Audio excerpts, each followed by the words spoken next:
Hello बच्चों, let's read the following question. In Young's double slit experiment, slits are 0.2 mm apart.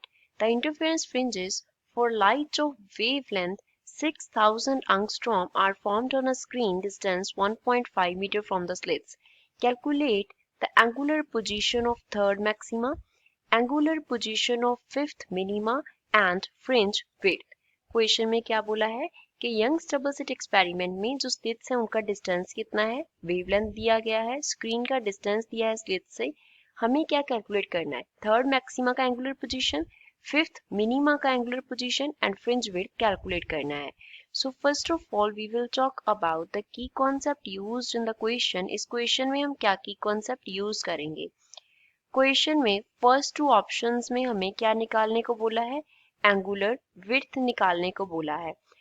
जब हमें maxima का angular width calculate करना हो तो हम फॉर्मूला यूज करते हैं theta is equals to n lambda upon d. And angular width जब हमें मिनिमा के लिए निकालना हो तो वो हमारे पास उसको थीटा डैश से डिनोट करें तो वो कितना होता है 2n-1 into lambda upon 2 D के इक्वल हो जाता है. अब यहाँ पे जो लैम्डा है बोथ केसेस में वो रिप्रेजेंट करता है वेवलेंथ को एंड स्मॉल डी जो है वो रिप्रेजेंट करता है, small D represents slit width.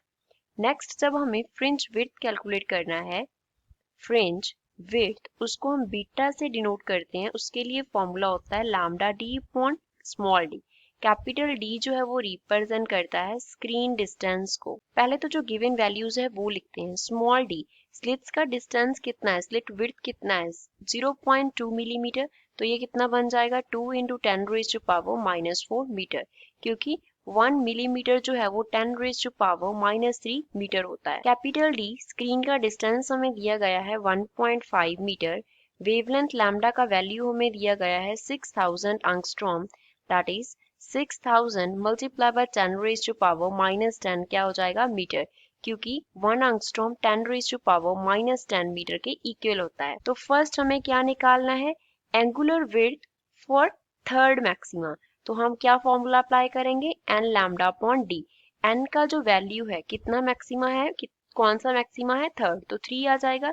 So it will be 3 into 6 into 10⁻⁻ हम -7 लिख सकते हैं, डिवाइड बाय स्मॉल डी का वैल्यू 2 इंटू 10⁻⁻4. तो यहाँ से हमारे पास थीटा का जो वैल्यू है वो बन जाएगा 9 इंटू 10⁻³ एंड इसके यूनिट होंगे रेडियन. तो ये हमारे पास आंसर है फर्स्ट ऑप्शन के लिए. अब सेकंड ऑप्शन है, we have to find the angular position of fifth minima. तो फिफ्थ मिनिमा की एंगुलर पोजीशन के लिए हम क्या फॉर्मूला अप्लाई करेंगे, we will use 2n-1 into lambda upon 2 d. Fifth minima है तो n का वैल्यू 5 हो गया, अब वैल्यू सब्स्टिट्यूट कर देते हैं तो 2 इंटू 5-1 इंटू लैम्डा. लैम्डा कितना है 6 इंटू 10⁻⁻7 है, डिवाइड बाय 2 इंटू डी कितना है 2 इंटू 10⁻⁻4. तो यहाँ से थीटा डैश कितना बन गया, it is equals to 5 into 2 10, 10-1 9, 9 into 6 into 10⁻⁻7 divide by 4 into 10⁻⁻4. तो यहाँ से वैल्यू आ जाएगा हमारे पास 13.5 इंटू 10⁻⁻3. तो यहाँ से थीटा डैश कितना हो गया, it is equals to 0.0135 and units हम क्या लिखेंगे, radian. So this is angular position आ गया फिफ्थ मिनिमा के लिए. लास्ट हमें क्या कैलकुलेट करना था, fringe width, that is beta. Beta के लिए सिंपली क्या अप्लाई कर देंगे, lambda D upon D. Lambda कितना है 6 इंटू 10⁻⁻7. कैपिटल डी का वैल्यू 1.5 मीटर हो गया, divide by small D that is 2 into 10⁻⁻4 हो गया. तो यहाँ से बीटा का वैल्यू कितना आ जाएगा 4.5 इंटू 10⁻⁻3 मीटर, और we can write beta is equals to 4.5 millimeter. So this is final answer for the given question. I hope you understood well. Thanks.